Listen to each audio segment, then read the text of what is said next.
শ্রী শ্রী অনুকূল চন্দ্র ঠাকুরের আলোচনা জয়গুরু। আর্যদ্বীজ সমাজের প্রশ্ন। আর্যদ্বীজ সমাজে প্রধান করণীয়ের মধ্যে ছিল ব্রতাদি পালন ও প্রায়শ্চিত্তাদি। এগুলির গূঢ় তাৎপর্য কি, আর আজকাল কি এসব না করার জন্য আমাদের কোনো লোকসান হচ্ছে?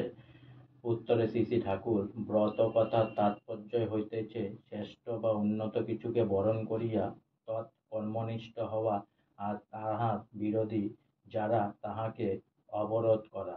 আর প্রায়শ্চিত্ত হইতেছে বৃত্তির যে সারায় মানুষের ভিতর অপকর্মের সৃষ্টি হয়, নিয়মিত মন ও আচরণ দ্বারা তাহাতে অধিগমন করিয়া, তাহা আবিষ্কার করিয়া তাহাকে এমনতরভাবে নিঃশেষ করা, যাহাতে তাহা আর কোনো ক্রমে চরিত্রের ভিতর চারাইয়া ওই অপকর্ষের সৃষ্টি না করিয়ে পারে। তাই ব্রত ও প্রায়শ্চিত্তের কথা এমনতরভাবে বলা হইয়াছে। তবেই সব যুগেই বাঁচা ও বৃদ্ধি পাওয়ার অনুকূলে যখন যেখানে যেমন করণীয় তাহাই করা উচিত ছিল এবং এখনো আছে। শাস্ত্রে এমন কোনো কথা নাই, সব জায়গায় সব সময়ে সমানভাবে সবটা করিতেই হইবে।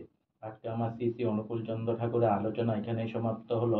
অনেক অনেক সাবস্ক্রাইব করুন, অনেক অনেক লাইক করুন, অনেক অনেক ভালো থাকুন, অনেক অনেক সুস্থ থাকুন, অনেক অনেক আনন্দ থাকুন, অনেক অনেক হেল্প করুন, আর সঙ্গে বলুন জয় গুরু।